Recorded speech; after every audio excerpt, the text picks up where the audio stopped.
No consultation held at the bedside of a dying man ever took place in the presence of two physicians so utterly unlike each other as those who accompanied the commissary of police to the Poivriere. One of them, a tall old man with a bald head, wearing a broad-brimmed hat and an overcoat of antique cut, was evidently one of those modest savants encountered occasionally in the byways of Paris, one of those healers devoted to their art, who too often die in obscurity, after rendering immense services to mankind. He had the gracious calmness of a man who, having seen so much of human misery, has nothing left to learn, and no troubled conscience could have possibly sustained his searching glance, which was as keen as his lancet. His colleague, young, fresh-looking, light-haired, and jovial, was somewhat foppishly attired, and his white hands were encased in handsome fur gloves. There was a soft self-satisfied smile on his face, and he had the manners of those practitioners who, for profit's sake, invariably recommend the infallible panaceas invented each month in chemical laboratories and advertised ad nauseam in the back pages of newspapers.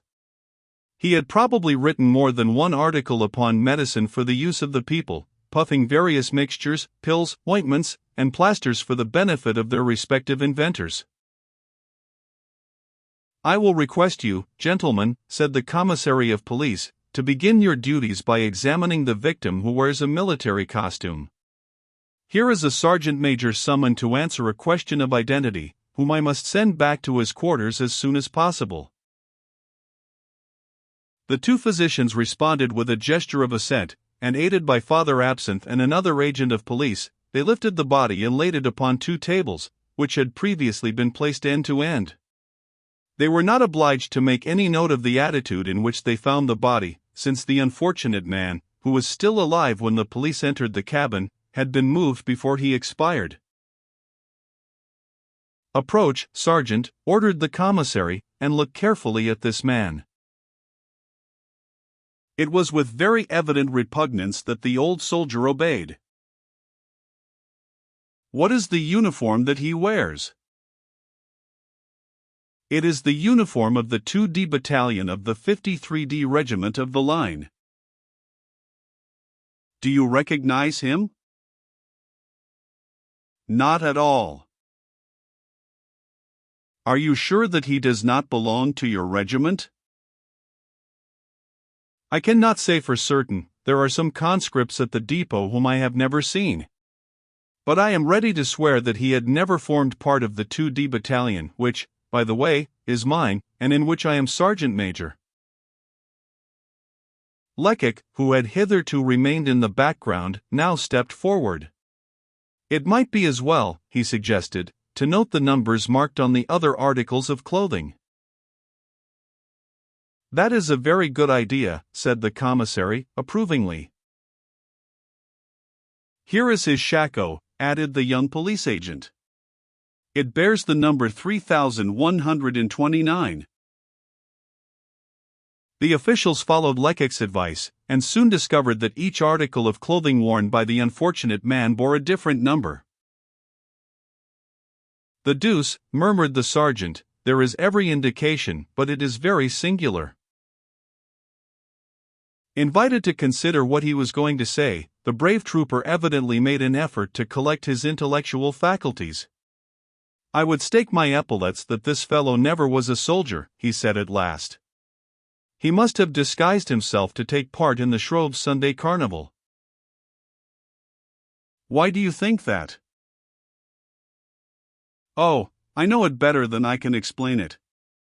I know it by his hair, by his nails, by his whole appearance, by a certain je ne sais quoi, in short, I know it by everything and by nothing. Why look, the poor devil did not even know how to put on his shoes, he has laced his gaiters wrong side outwards." Evidently further doubt was impossible after this evidence, which confirmed the truth of Lecoq's first remark to Inspector Gevril. "Still, if this person was a civilian, how could he have procured this clothing?" insisted the commissary. "Could he have borrowed it from the men in your company?" "Yes, that is possible, but it is difficult to believe." "Is there no way by which you could ascertain?" "Oh, very easily. I have only to run over to the fort and order an inspection of clothing. Do so, approved the commissary. It would be an excellent way of getting at the truth. But Lecoq had just thought of a method quite as convincing, and much more prompt. "One word, Sergeant," said he, "isn't cast-off military clothing sold by public auction?" "Yes, at least once a year, after the inspection." "And are not the articles thus sold marked in some way?" "Assuredly." "Then see if there isn't some mark of the kind on this poor wretch's uniform." The sergeant turned up the collar of the coat and examined the waistband of the pantaloons. "You are right," he said, "these are condemned garments." The eyes of the young police agent sparkled. "We must then believe that the poor devil purchased this costume," he observed. "Where?" "Necessarily at the Temple, from one of the dealers in military clothing. There are only 5 or 6 of these establishments. I will go from one to another of them, and the person who sold these clothes will certainly recognize them by some trademark." "And that will assist us very much," growled Gevrol. The sergeant major, to his great relief, now received permission to retire, but not without having been warned that very probably the commissary would require his deposition. The moment had come to search the garments of the pretended soldier, and the commissary, who performed this duty himself, hoped that some clue as to the man's identity would be forthcoming. He proceeded with his task, at the same time dictating to one of the men a procès-verbal of the search, that is to say, a minute description of all the articles he found upon the dead man's person. In the right-hand trousers pocket some tobacco, a pipe, and a few matches were found. In the left-hand one, a linen handkerchief of good quality, but unmarked, and a soiled leather pocketbook, containing 7 francs and 60 centimes. There appeared to be nothing more, and the commissary was expressing his regret, when, on carefully examining the pocketbook, he found a compartment which had at first escaped his notice, being hidden by a leather flap. This compartment contained a carefully folded paper. The commissary unfolded it and read the contents aloud.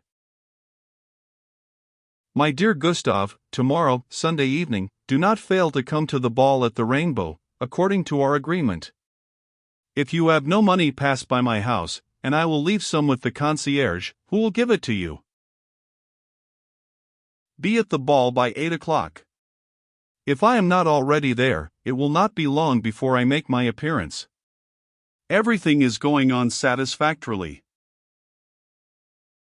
Lacheneur." Alas! What did this letter reveal? Only that the dead man's name was Gustave, that he had some connection with a man named Lacheneur, who had advanced him money for a certain object, and that they had met at the Rainbow some hours before the murder. It was little, very little, but still it was something. It was a clue, and in this absolute darkness even the faintest gleam of light was eagerly welcomed. "Lacheneur," growled Gevrol, "the poor devil uttered that name in his last agony." "Precisely," insisted Father Absinthe, and he declared that he wished to revenge himself upon him. He accused him of having drawn him into a trap.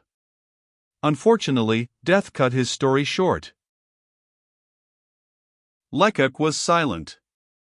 The commissary of police had handed him the letter, and he was studying it with the closest attention. The paper on which it was written was of the ordinary kind, the ink was blue. In one of the corners was a half-effaced stamp, of which one could just distinguish the word Beaumarchais. This was enough for Lecoq. This letter, he thought, was certainly written in a café on the boulevard Beaumarchais. In which one? I must ascertain that point, for this Lacheneur must be found. While the agents of the prefecture were gathered around the commissary, holding council and deliberating, the physicians began their delicate and disagreeable task. With the assistance of Father Absinthe, they removed the clothing of the pretended soldier, and then, with sleeves rolled up, they bent over their subject like surgeons in the schools of anatomy, and examined, inspected, and appraised him physically.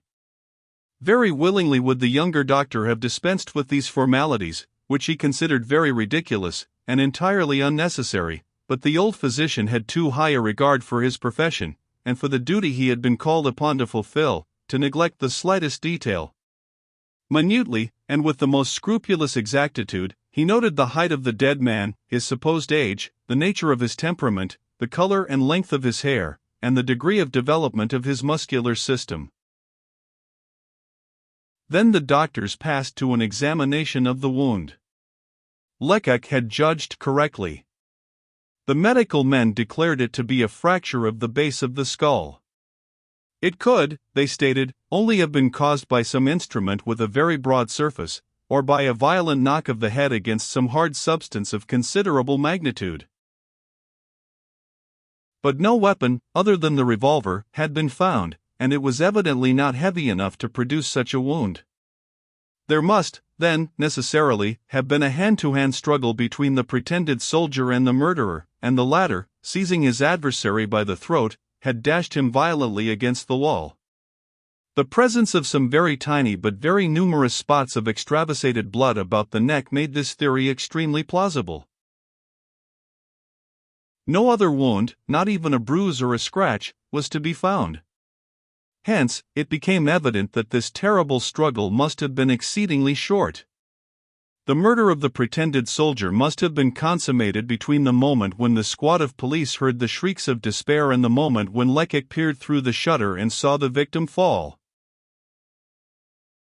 The examination of the other murdered man required different but even greater precautions than those adopted by the doctors in their inspection of the pseudo-soldier. The position of these two victims had been respected, they were still lying across the hearth as they had fallen, and their attitude was a matter of great importance, since it might have decisive bearing on the case. Now, this attitude was such that one could not fail to be impressed with the idea that with both these men death had been instantaneous. They were both stretched out upon their backs, their limbs extended, and their hands wide open. No contraction or extension of the muscles, no trace of conflict could be perceived. It seemed evident that they had been taken unawares, the more so as their faces expressed the most intense terror. Thus, said the old doctor, we may reasonably suppose that they were stupefied by some entirely unexpected, strange, and frightful spectacle. I have come across this terrified expression depicted upon the faces of dead people more than once. I recollect noticing it upon the features of a woman who died suddenly from the shock she experienced when one of her neighbors, with the view of playing her a trick, entered her house disguised as a ghost. Lecoq followed the physician's explanations, and tried to make them agree with the vague hypotheses that were revolving in his own brain. But who could these individuals be? Would they, in death, guard the secret of their identity, as the other victim had done? The first subject examined by the physicians was over 50 years of age. His hair was very thin and quite gray, and his face was closely shaven, excepting a thick tuft of hair on his rather prominent chin. He was very poorly clad, wearing a soiled woolen blouse and a pair of dilapidated trousers hanging in rags over his boots, which were very much trodden down at the heels. The old doctor declared that this man must have been instantly killed by a bullet. The size of the circular wound, the absence of blood around its edge, and the blackened and burnt state of the flesh demonstrated this fact with almost mathematical precision. The great difference that exists in wounds made by firearms, according to the distance from which the death-dealing missile comes, was seen when the physicians began to examine the last of the murdered men. The ball that had caused the latter's death had scarcely crossed a yard of space before reaching him, and his wound was not nearly so hideous in aspect as the others. This individual, who was at least 15 years younger than his companion, was short and remarkably ugly, his face, which was quite beardless, being pitted all over by the smallpox. His garb was such as is worn by the worst frequenters of the barrier. His trousers were of a grey check material, and his blouse, turned back at the throat, was blue. It was noticed that his boots had been blackened quite recently. The smart glazed cap that lay on the floor beside him was in harmony with his carefully curled hair and gaudy necktie. These were the only facts that the physician's report set forth in technical terms. This was the only information obtained by the most careful investigation. The two men's pockets were explored and turned inside out, but they contained nothing that gave the slightest clue to their identity, either as regards name, social position, or profession. There was not even the slightest indication on any of these points, not a letter, nor an address, not a fragment of paper, nothing, not even such common articles of personal use, as a tobacco pouch, a knife, or a pipe which might be recognized, and thus establish the owner's identity. A little tobacco in a paper bag, a couple of pocket handkerchiefs that were unmarked, a packet of cigarettes, these were the only articles discovered beyond the money which the victims carried loose in their pockets. On this point, it should be mentioned that the elder man had 67 francs about him, and the younger one, 2 louis. Rarely had the police found themselves in the presence of so strange an affair, without the slightest clue to guide them. Of course, there was the fact itself, as evidenced by the bodies of the 3 victims, but the authorities were quite ignorant of the circumstances that had attended and of the motive that had inspired the crime. Certainly, they might hope with the powerful means of investigation at their disposal to finally arrive at the truth in the course of time, and after repeated efforts. But, in the meanwhile, all was mystery, and so strangely did the case present itself that it could not safely be said who was really responsible for the horrible tragedy at the Poivriere. The murderer had certainly been arrested, but if he persisted in his obstinacy, how were they to ascertain his name? He protested that he had merely killed in self-defense. How could it be shown that such was not the case? Nothing was known concerning the victims, one of whom had with his dying breath accused himself. Then again, an inexplicable influence tied the widow Chupin's tongue. 2 women, one of whom had lost an earring valued at 5,000 francs, had witnessed the struggle, then disappeared. An accomplice, after 2 acts of unheard-of audacity, had also made his escape. And all these people, the women, the murderer, the keeper of the saloon, the accomplice, and the victims, were equally strange and mysterious, equally liable not to be what they seemed. Perhaps the commissary of police thought he would spend a very unpleasant quarter of an hour at the prefecture when he reported the case. Certainly, he spoke of the crime in a very despondent tone. "It will now be best," he said at last, "to transport these 3 bodies to the morgue. There they will doubtless be identified." He reflected for a moment, and then added, "And to think that one of these dead men is perhaps Lacheneur himself." "That is scarcely possible," said Lecoq. The spurious soldier, being the last to die, had seen his companions fall.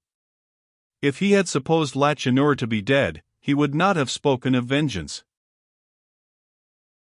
Gevril, who for the past 2 hours had pretended to pay no attention to the proceedings, now approached. He was not the man to yield even to the strongest evidence. "If Monsieur, the commissary, will listen to me, he shall hear my opinion, which is a trifle more definite than M. Lecoq's fancies." Before he could say any more, the sound of a vehicle stopping before the door of the cabin interrupted him, and an instant afterward the investigating magistrate entered the room. All the officials assembled at the Poivriere knew at least by sight the magistrate who now made his appearance, and Gevril, an old habitué of the Palais de Justice, mechanically murmured his name, M. Maurice d'Escorval. He was the son of that famous Baron d'Escorval, who, in 1815, sealed his devotion to the empire with his blood, and upon whom Napoleon, in the memorial of St. Helena, pronounced this magnificent eulogium: "Men as honest as he may, I believe, exist, but more honest, no, it is not possible." Having entered upon his duties as magistrate early in life, and being endowed with remarkable talents, it was at first supposed that the younger d'Escorval would rise to the most exalted rank in his profession. But he had disappointed all such prognostications by resolutely refusing the more elevated positions that were offered to him, in order to retain his modest but useful functions in the public prosecutor's offices at Paris. To explain his repeated refusals, he said that life in the capital had more charms for him than the most enviable advancement in provincial centers. But it was hard to understand this declaration, for in spite of his brilliant connections and large fortune, he had, ever since the death of his eldest brother, led a most retired life, his existence merely being revealed by his untiring labors and the good he did to those around him. He was now about 42 years of age, but appeared much younger, although a few furrows already crossed his brow. One would have admired his face, had it not been for the puzzling immobility that marred its beauty, the sarcastic curl of his thin lips, and the gloomy expression of his pale blue eyes. To say that he was cold and grave did not express the truth, it was saying too little. He was gravity and coldness personified, with a shade of hauteur added. Impressed by the horror of the scene the instant he placed his foot upon the threshold, M. D'Escorval acknowledged the presence of the physicians and the commissary by a slight nod of the head. The others in the room had no existence so far as he was concerned. At once his faculties went to work. He studied the ground, and carefully noted all the surroundings with the attentive sagacity of a magistrate who realizes the immense weight of even the slightest detail, and who fully appreciates the eloquence of circumstantial evidence. "This is a serious affair," he said gravely, "very serious." The commissary's only response was to lift his eyes to heaven. A gesture that plainly implied, "I quite agree with you." The fact is, that for the past 2 hours the worthy commissary's responsibility had weighed heavily upon him, and he secretly blessed the investigating magistrate for relieving him of it. "The public prosecutor was unable to accompany me," resumed M. D'Escorval. "He has not the gift of omnipresence, and I doubt if it will be possible for him to join me here. Let us, therefore, begin operations at once." The curiosity of those present had become intense, and the commissary only expressed the general feeling when he said, "You have undoubtedly questioned the murderer, sir, and have learnt." "I have learnt nothing," interrupted M. D'Escorval, apparently much astonished at the interruption. He took a chair and sat himself down, and while his clerk was busy in authenticating the commissary's procès-verbal, he began to read the report prepared by Lecoq. Pale, agitated, and nervous, the young police agent tried to read upon the magistrate's impassive face the impression produced by the document. His future depended upon the magistrate's approval or disapproval, and it was not with a fuddled mind like that of Father Absinthe that he had now to deal, but with a superior intelligence. "If I could only plead my own cause," he thought. "What are cold written phrases in comparison with spoken, living words, palpitating with emotion and imbued with the convictions of the speaker?" However, he was soon reassured. The magistrate's face retained its immobility, but again and again did M. D'Escorval nod his head in token of approval, and occasionally some point more ingenious than the others extorted from his lips the exclamations, "Not bad, very good." When he had finished the perusal he turned to the commissary and remarked, "All this is very unlike your report of this morning, which represented the affair as a low broil between a party of miserable vagabonds." The observation was only too just and fair, and the commissary deeply regretted that he had trusted to Gevrol's representations, and remained in bed. "This morning," he responded evasively, "I only gave you my first impressions. These have been modified by subsequent researches, so that—" "Oh," interrupted the magistrate, "I did not intend to reproach you, on the contrary, I must congratulate you. One could not have done better nor acted more promptly. The investigation that has been carried out shows great penetration in research, and the results are given with unusual clearness and wonderful precision." Lecoq's head whirled. The commissary hesitated for an instant. At first he was sorely tempted to confiscate this praise to his own profit. If he drove away the unworthy thought, it was because he was an honest man, and more than that, because he was not displeased to have the opportunity to do Gevrol a bad turn and punish him for his presumptuous folly. "I must confess," he said with some embarrassment, "that the merit of this investigation does not belong to me." "To whom, then, shall I attribute it? To the inspector, thought Emile Gaboriau, not without surprise, for having occasionally employed Gevrol, he did not expect from him such ingenuity and sagacity as was displayed in this report. "Is it you, then, who have conducted this investigation so ably?" he asked. "Upon my word, no," responded Inspector Gevrol. "I, myself, am not so clever as all that. I content myself with telling what I actually discover, and I only give proofs when I have them in hand. May I be hung if the grounds of this report have any existence save in the brains of the man who imagined them." Perhaps the inspector really believed what he said, being one of those persons who are blinded by vanity to such a degree that, with the most convincing evidence before their eyes, they obstinately deny it. "And yet," insisted the magistrate, "these women whose footprints have been detected must have existed. The accomplice who left the flakes of wool adhering to the plank is a real being. This earring is a positive, palpable proof." Gevrol had hard work to refrain from shrugging his shoulders. "All this can be satisfactorily explained," he said, "without a search of 12 or 14 hours. That the murderer had an accomplice is possible. The presence of the women is very natural.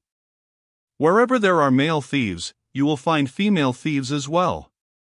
As for the diamond, what does that prove? That the scoundrels had just met with a stroke of good luck, that they had come here to divide their booty, and that the quarrel arose from the division." This was an explanation, and such a plausible one, that M. D'Escorval was silent, reflecting before he announced his decision. "Decidedly," he declared at last, "decidedly, I adopt the hypothesis set forth in the report." "Who prepared it?" Gevrol's face turned red with anger. "One of my men," he replied, "a clever, adroit fellow, Monsieur Lecoq." "Come forward, Lecoq, that the magistrate may see you." The young man advanced, his lips tightly compressed so as to conceal a smile of satisfaction which almost betrayed itself. "My report, sir, is only a summary," he began, "but I have certain ideas."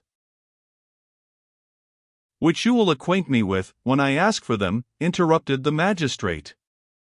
And oblivious of Lecoq's chagrin, he drew from his clerk's portfolio 2 forms, which he filled up and handed to Gevrol, saying, "Here are 2 orders, take them to the station, where the murderer and the landlady of this cabin are confined, and have them conducted to the prefecture, where they will be privately examined." Having given these directions, M. D'Escorval was turning toward the physicians, when Lecoq, at the risk of a second rebuff, interposed. "May I venture, sir, to beg of you to confide this message to me?" he asked of the investigating magistrate. "Impossible, I may have need of you here." "I desired, sir, to collect certain evidence, and an opportunity to do so may not present itself again." The magistrate perhaps fathomed the young man's motive. "Then, let it be so," he replied, "but after your task is completed you must wait for me at the prefecture, or I shall proceed as soon as I have finished here." "You may go." Lecoq did not wait for the order to be repeated. He snatched up the papers, and hastened away. He literally flew over the ground, and strange to say he no longer experienced any fatigue from the labors of the preceding night. Never had he felt so strong and alert, either in body or mind. He was very hopeful of success. He had every confidence in himself, and his happiness would indeed have been complete if he had had another judge to deal with. But M. D'Escorval overawed him to such a degree that he became almost paralyzed in his presence. With what a disdainful glance the magistrate had surveyed him! With what an imperious tone he had imposed silence upon him, and that, too, when he had found his work deserving of commendation. "Still, never mind," the young detective mentally exclaimed, "no one ever tastes perfect happiness here below." And concentrating all his thoughts on the task before him, he hurried on his way.